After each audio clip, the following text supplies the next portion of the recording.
أعوذ بالله من الشيطان الرجيم. بسم الله الرحمن الرحيم. قل أعوذ برب الناس ملك الناس إله الناس من شر الوسواس الخناس الذي يوسوس في صدور الناس من الجنة والناس. آمنت بالله صدق الله مولانا العظيم وصدق رسوله النبي الكريم ونحن على ذلك من الشاهدين والشاكرين والحمد لله رب العالمين. بزرگان محترم اور برادران عزیز، یہ قرآن کریم کی آخری سورت ہے جس کی کچھ تشریح کا بیان پچھلے چند جمعوں سے چل رہا ہے. اس کا خلاصہ یہ ہے، یہ قرآن کریم کی آخری دو سورتیں قل اعوذ برب الفلق اور قل اعوذ برب الناس، یہ نبی کریم سرور دو عالم صلی اللہ علیہ وسلم پر اس وقت نازل ہوئی تھی جب کچھ یہودیوں نے آپ پر جادو کرنے کی کوشش کی تھی. تو اس میں نبی کریم سرور دو عالم صلی اللہ علیہ وسلم کو اللہ تبارک و تعالیٰ کی طرف سے یہ تلقین فرمائی گئی کہ آپ ان دو صورتوں کے الفاظ سے اللہ تبارک و تعالیٰ کی پناہ مانگیں. پہلی صورت سورہ فلق تھی جس کا بیان الحمدللہ بقدر ضرورت ہو چکا ہے. دوسری صورت یہ قل اعوذ برب الناس ہے، جس کو سورۃ الناس کہا جاتا ہے، اور ترجمہ اس کا یہ ہے کہ نبی کریم صلی اللہ علیہ وسلم سے اللہ تعالیٰ فرما رہے ہیں کہ قل، آپ کہیے. کیا کہیے؟ یہ کہیے کہ میں پناہ مانگتا ہوں تمام انسانوں کے پروردگار کی، تمام انسانوں کے بادشاہ کی، تمام انسانوں کے معبود. مراد تو اللہ تبارک و تعالیٰ ہیں، لیکن تین صفتیں ذکر فرمائیں، جو سارے انسانوں کا پروردگار ہے اس کی، جو سارے انسانوں کا بادشاہ ہے اس کی، جو سارے انسانوں کا معبود ہے اس کی. پناہ مانگتا ہوں، اس کی پناہ مانگتا ہوں اس شیطان کے شر سے جو لوگوں کے دلوں میں وسوسے ڈالتا ہے اور پیچھے ہٹ جاتا ہے، اور جو لوگوں کے دلوں میں وسوسے ڈالتا ہے چاہے وہ جنات میں سے ہو یا شیطان یا انسانوں میں سے. یہ ترجمہ ہے قرآن آیت. پچھلے دو جمعوں میں اس کی تشریح میں عرض کر چکا ہوں، جس کا خلاصہ یہ تھا کہ جب کبھی کوئی وسوسہ، کوئی خیال، برا خیال، گناہ کا ارادہ، گناہ کی خواہش، یا اللہ تبارک و تعالیٰ کے بارے میں کوئی اعوذ باللہ بدگمانی، اس قسم کا کوئی وسوسہ پیدا ہو تو اللہ تبارک و تعالیٰ نے یہ تلقین فرمائی ہے کہ بندے کو چاہیے کہ وہ اللہ تبارک و تعالیٰ کی پناہ مانگے کہ اللہ میں اس وسوسے کے شر سے آپ کی پناہ مانگتا ہوں. اس میں ہر قسم کا وسوسہ داخل ہے، اور جب اللہ تبارک و تعالیٰ نے یہ خود فرمایا ہے کہ میری پناہ مانگو تو یقیناً جو بندہ اس پر عمل کرے گا تو اللہ تعالیٰ اس کو اپنی پناہ عطا فرمائے گا. یہ ممکن نہیں ہے کہ ایک کریم ذات کسی سے کہے کہ تم میری پناہ مانگو، اور جب وہ مانگے تو کہے بھاگ جاؤ، میں تمہیں پناہ نہیں دیتا. ایک معمولی شریف آدمی بھی یہ کام نہیں کر سکتا.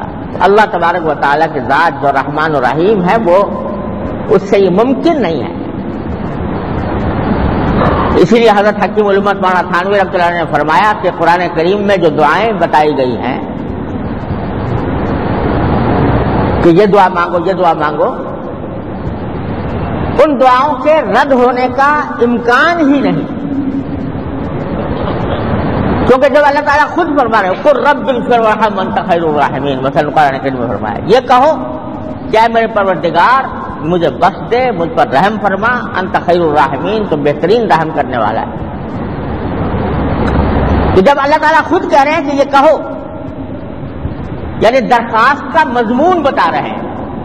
جب کسی کے سامنے درخواست پیش کی جاتی ہے ایک شکل تو یہ ہے کہ آدمی اپنے الفاظ میں پیش کرے، جس کے سامنے پیش کر رہے ہیں وہ خود بتا رہا ہے کہ ان الفاظ سے مجھے درخواست دو، تو وہ کیسے رد ہوگی؟ اس واسطے جب اللہ کی پناہ مانگے گا انسان اس قسم کے تمام وساوس کے شر سے، تو اللہ تبارک و تعالی اس کو ضرور پناہ عطا فرمائیں گے، بشرطے کہ سچے دل سے مانگے. دیکھیے حضرت یوسف علیہ السلام کا واقعہ قرآن کریم میں ذکر کیا ہے. زلیخا نے ان پر ڈورے ڈالے اور چاروں طرف سے دروازے بند کر دیے اور گناہ کی دعوت دی. جس کو دعوت دی جا رہی تھی وہ بھی انسان تھا، بشر تھا، اس کے دل میں بھی بشری تقاضے بشری خواہشات موجود تھیں، وہ فرشتہ نہیں تھا. چنانچہ قرآن کہتا ہے وَلَقَدْ هَمَّتْ بِهِ وَهَمَّ بِهَا، یعنی عورت نے تو ارادہ کر ہی لیا تھا گناہ کرنے کا، ان کے دل میں بھی کچھ خیال آ چلا تھا، کچھ خیال آ چلا تھا. اگر اللہ کی دلیل نہ دیکھ لی ہوتی، بشر تھے، اگر خیال نہ آتا اور خواہش پیدا نہ ہوتی تو کوئی کمال نہیں تھا. اگر خواہش نہ پیدا ہوتی دل میں اور بچ جاتے تو کوئی کمال کی بات نہیں تھی. خواہش ہی نہیں ہوئی، حاجت ہی نہیں ہوئی، تو پھر بچ گئے تو کیا کمال. لیکن بھرپور جوانی ہے، بشری تقاضے پوری طرح موجود ہیں، قوت اور طاقت موجود ہے، اور دل میں خواہش پیدا بھی ہو رہی ہے، ہوئی ہے، لیکن اس کے بعد بچے. یہ ہے کمال جو پیغمبروں کا کمال ہے. تو کیا کیا؟ قرآن کریم کہتا ہے کہ دو کام کیے. ایک کام یہ کیا کہ جو دل میں خیال آ چلا تھا اللہ سے اس کی پناہ مانگی. اے اللہ میرے دل میں یہ خیال آنے لگا ہے، حالات ایسے ہو گئے ہیں، اگر آپ نے نہ بچایا تو میں بچ نہیں سکوں گا. تو پناہ مانگی اللہ تبارک و تعالیٰ کی. اور دوسرا کام یہ کیا کہ میرے بس میں اتنا ہے کہ دروازے تک بھاگ جاؤں. اپنے بس میں جتنی بچنے کی کوشش تھی وہ پوری کر لی، اور اللہ تعالیٰ سے رجوع کیا کہ یا اللہ میرے بس میں اتنا ہی ہے کہ میں بھاگ کے دروازے تک چلا جاؤں. دروازے معلوم ہے کہ تالے پڑے ہوئے ہیں، باہر نکل نہیں سکتا، لیکن میرے بس میں اتنا ہے کہ میں دروازے تک پہنچ جاؤں. تو کسی طرح دروازے تک بھاگ کے پہنچ گئے. جب اللہ تبارک و تعالیٰ نے دیکھا کہ بندے نے اپنا کام پورا کر لیا، جتنا بھاگ سکتا تھا بھاگ گیا، اور پھر میری پناہ مانگ لی، تو اب میرا کام ہے. تو اللہ تبارک و تعالیٰ نے دروازے کے تالے توڑ دیے، دروازے کے تالے توڑ دیے. تو مولانا رومی رحمۃ اللہ علیہ فرماتے ہیں کہ گرچہ رکھنا نیست عالم را پدید، خیر یوسف وار بھی باید دوید، کہ اگر تمہیں راستہ نکلنے کا، گناہوں سے نکلنے کا راستہ نظر نہ آ رہا ہو تو جہاں تک بھاگ سکتے ہو بھاگ جاؤ، اور پھر اللہ سے مانگو کہ اللہ میرے اتنا کرنے کا کام میرا تھا، اب آگے تیرا کام ہے۔ خیر یوسف را وار بھی باید دوید۔ میں نے اپنے والد ماجد رحمۃ اللہ علیہ سے سنا کہ سن 1857 کی جنگ آزادی میں جب انگریزوں کے خلاف لڑائی ہو رہی تھی تو جگہ جگہ پھانسیاں لگائی ہوئی تھیں، لوگوں کو پھانسیاں دی جا رہی تھیں، اور ظلم و تشدد کا بازار گرم تھا۔ آج یہ ہمیں تشدد پسند کہتے ہیں، لیکن ان کی تاریخ بربریت سے بھری ہوئی ہے۔ اس بربریت کا بازار گرم تھا۔ اسی میں ایک اللہ والے تھے، وہ کسی طرح ایک گھر میں ان لوگوں کے شر سے اپنے آپ کو بچا کر ٹھہرے ہوئے تھے۔ کئی دن اسی حالت میں گزر گئے، نہ کھانے کو کچھ تھا، نہ پانی پینے کے لیے پانی تھا۔ باہر نکل نہیں سکتے تھے، باہر نکلتے تو انگریزوں کے ظلم و ستم کا نشانہ بنتے۔ تو جب کئی دن گزر گئے اور بالکل جان لبوں تک آ گئی تو سوچا کہ کیا کروں، پانی ہے نہیں، پیاس شدید لگی ہوئی ہے، جان پر بنی ہوئی ہے۔ تو دل میں سوچا کہ میں جتنا میرے بس میں کام ہے وہ تو کر لوں، اور پھر اللہ سے مانگوں۔ ایک پیالہ پڑا ہوا تھا پاس، اور کمزوری کی بھوک اور پیاس کی کمزوری سے چلنا ممکن نہیں تھا۔ پیالے کو ہاتھ میں لے کر سرک کر صحن تک پہنچ گیا، اور صحن میں لے جا کر پیالہ رکھ دیا، اور دعا کی کہ اللہ میرے بس میں اتنا ہی تھا کہ میں سرک کر پیالہ یہاں پر رکھ دوں، بارش نازل کرنا یہ آپ کا کام ہے، اپنے فضل سے مجھے اس میں پانی عطا فرما دیجیے آسمان۔ یہ دعا کی۔ جب بندے نے اپنا پورا کام کر لیا اور اللہ تعالیٰ سے رجوع کیا تو اللہ تعالیٰ نے فرمایا کہ ہاں اب میرا کام ہے۔ بادل آئے، بارش برسی، اور پیالہ پانی سے بھر گیا۔ تو اللہ تبارک و تعالیٰ کی پناہ مانگنے کے ساتھ ساتھ آدمی اپنے کرنے کا جتنا کام ہے وہ کر لے، اور پھر اللہ تبارک و تعالیٰ سے مانگے، جتنا بچنے کی کوشش ہو سکتی ہے گناہ سے وہ کر لے، پھر اللہ تعالیٰ سے مانگے۔ تو ممکن نہیں ہے کہ وہ رد ہو۔ تو یہ سکھایا ہے اللہ تبارک و تعالیٰ نے اس صورت میں کہ اپنا کام کرو اور پھر میری پناہ مانگو، اور شیطان سے پناہ مانگو، نفس کے شر سے پناہ مانگو۔ کوئی برا ساتھی مل گیا ہے، وہ غلط راستے پر چلا رہا ہے، وہ بھی اس میں داخل ہے، وہ دلوں میں غلط باتیں ڈال رہا ہے، اس سے اپنے آپ کو بچانے کے لیے بھی میری پناہ مانگو کہ یا اللہ۔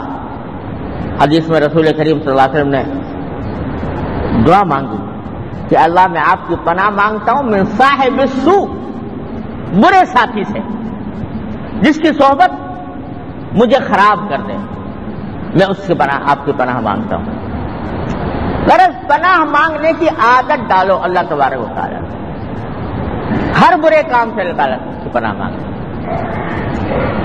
پھر یہاں یہ بات بھی عرض کر دوں کہ پناہ مانگنے کا اور اللہ تبارک و تعالیٰ سے مدد مانگنے کا سب سے زیادہ بہتر، سب سے زیادہ مؤثر طریقہ یہ ہے کہ آدمی براہ راست اللہ سے مانگے، نماز حاجت پڑھے۔ حدیث میں رسول کریم صلی اللہ علیہ وسلم نے فرمایا جب تمہیں کوئی بھی حاجت پیش آئے، کوئی بھی ضرورت پیش آئے، کوئی مشکل پیش آ جائے اور اللہ تبارک و تعالیٰ کے حضور اس کو پیش کرنا ہو تو 2 رکعتیں پڑھو اس نیت سے۔ نماز حاجت صلاۃ الحاجہ کہلاتی ہے، نماز حاجت کی نیت سے نماز پڑھو، اور نماز پڑھ کر پھر اللہ تعالیٰ سے مانگو۔ اس کے کچھ الفاظ بھی حدیث میں آئے ہیں، وہ یاد کر لیے جائیں تو بہت اچھا ہے۔ لا الہ الا اللہ لا الہ الا اللہ العلی العظیم، لا الہ الا اللہ الحلیم الکریم، لا الہ الا اللہ رب العرش العظیم، اللہم انی اسألک موجبات رحمتک وعزائم مغفرتک ومنجیات امرک والسلامۃ من کل اثم والغنیمۃ من کل بر والفوز بالجنہ والنجاۃ من النار. یہ مناجات مقبول میں بھی لکھی ہوئی دعا ہے اور مصنون دعاؤں کی کتابوں میں بھی لکھی ہوتی ہے. یہ یاد کر لو تو اچھا ہے. لیکن اگر بالفرض یاد نہ بھی ہو، لا الہ الا اللہ العلی العظیم تو کہہ لو گے نا. لا الہ الا اللہ العلی العظیم کہہ کر اور اللہ تبارک و تعالیٰ کے حضور اپنی وہ حاجت پیش کرو. یا اللہ یہ مجھے حاجت پیش آ گئی، اپنے فضل و کرم سے مجھے یہ عطا فرما. یہ نماز حاجت پڑھ کے دعا مانگنے کا طریقہ تمام حاجات، تمام مشکلات کو حل کرنے کے لیے سب سے زیادہ افضل، موجب ثواب اور سب سے زیادہ مؤثر ہے. یہ رسول کریم صلی اللہ علیہ وسلم کی سنت ہے، آپ نے یہ تلقین فرمائی.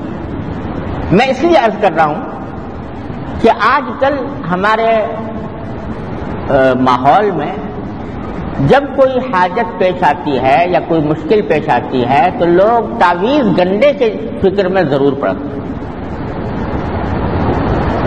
کہ کوئی تعویذ بتا دو یا دے دو اس کام کے لیے.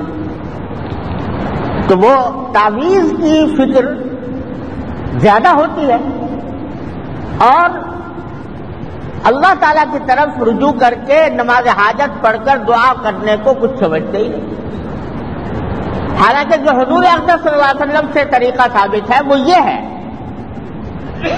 کہ 2 رکعت پڑھو، اللہ تبارک و تعالیٰ کی بارگاہ میں دعا کرو. یہ سب سے زیادہ مؤثر طریقہ ہے. اس میں ثواب بھی ہے، اس میں اللہ تعالیٰ کی طرف رجوع کرنے کا فائدہ بھی ہے اور ساتھ ساتھ مؤثر بھی سب سے زیادہ ہے.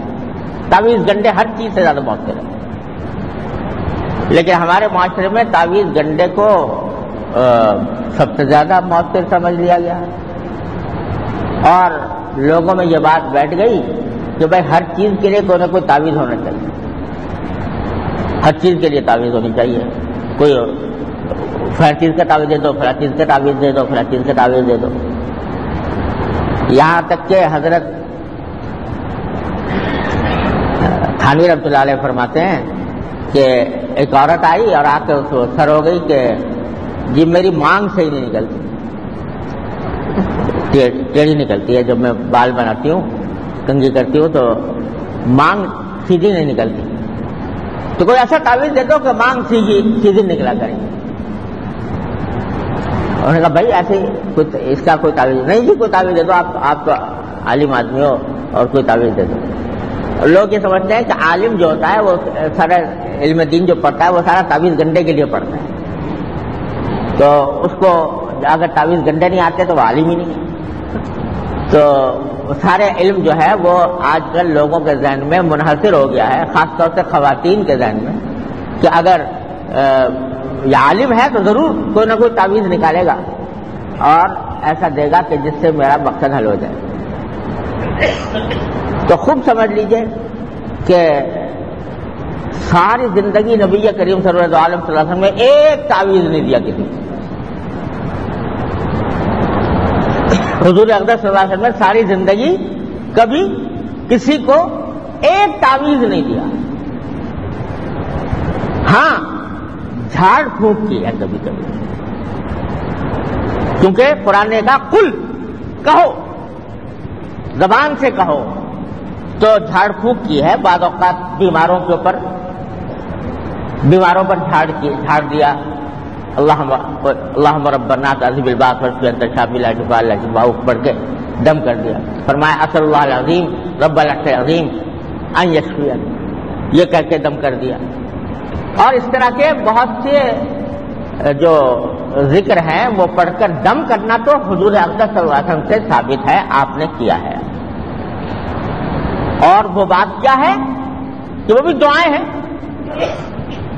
وہ جو دم کیا ہے نا وہ بھی ساری دعائیں ہیں. اللہم رب الناس اذھب الباس، اے اللہ تو سارے انسانوں کا پروردگار ہے، یہ بیماری دور فرما دے. واشف انت الشافی، دعا شفا دے دیجیے، آپ بھی شفا دینے والے ہیں. لا شفا الا شفاء، آپ کے سوا کوئی شفا نہیں دے سکتا. شفا اللہ یغادر سقما، ایسی شفا دے دیجیے جس کے بعد کوئی بیماری باقی نہ رہے. یہ حضور سے ثابت ہے صلی اللہ علیہ وسلم. آپ نے اسأل اللہ العظیم رب العرش العظیم ان یشفیک، میں اس عظمت والے اللہ سے سوال کرتا ہوں جو سارے عرش عظیم کا مالک ہے کہ وہ آپ کو شفا دے دے. یہ حضور سے ثابت ہے. تو حضور اقدس صلی اللہ علیہ وسلم نے بہت سی چیزوں کے لیے جھاڑ تو کی ہے، دم کیا ہے، لیکن تعویذ لکھ کر کسی کو نہیں دیا. نہ کسی صحابی سے کہا کہ تم لکھ کے دے دو بھائی اس کو تعویذ.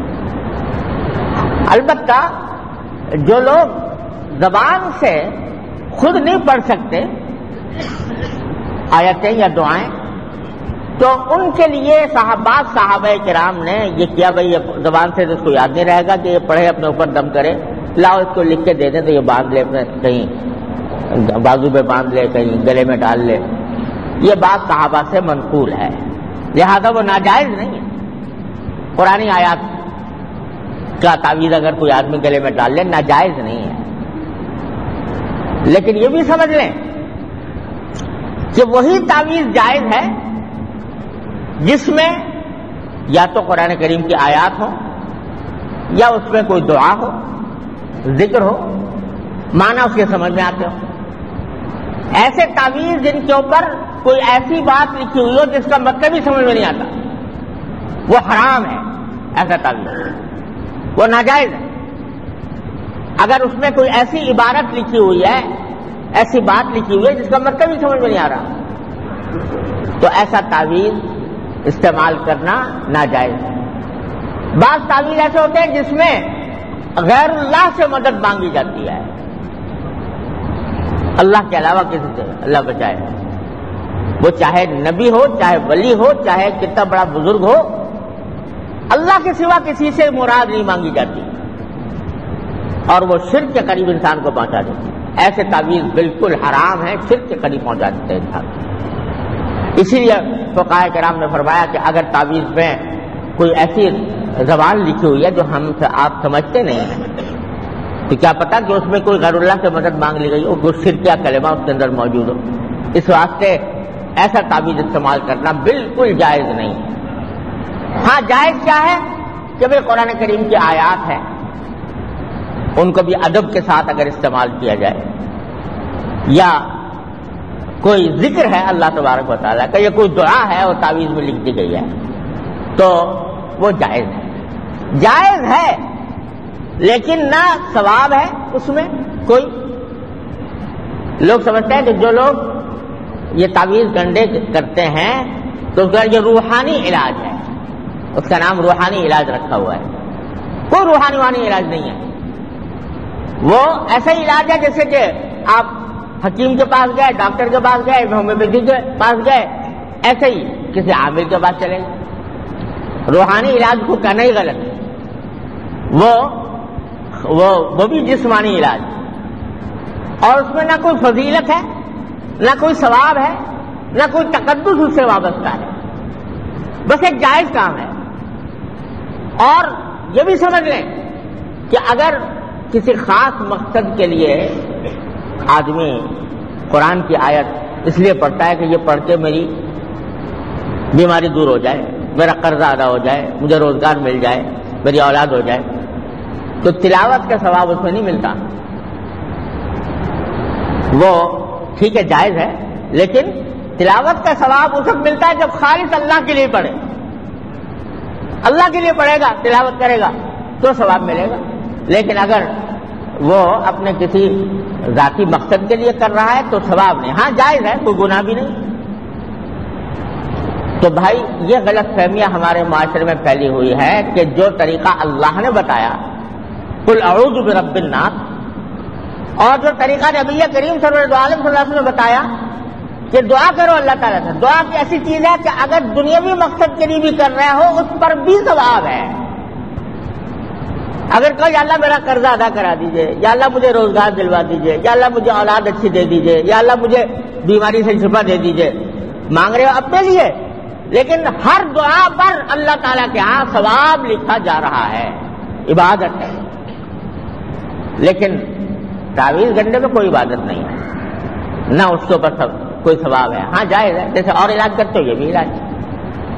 تو اب ہو یہ رہا ہے ہمارے معاشرے میں کہ ہر چیز کا حل جو ہے وہ تعویذ گنڈے کی سے حاصل کرنے کی کوشش کی جاتی ہے، اور جو تعویذ گنڈا دے وہ بہت بڑا عالم ہے اور وہ بہت بڑا پیر ہے، اور اگر کوئی نہ دے تو سمجھے جی اس نے تو زندگی برباد کر دی، کچھ پڑھا لکھا ہی نہیں۔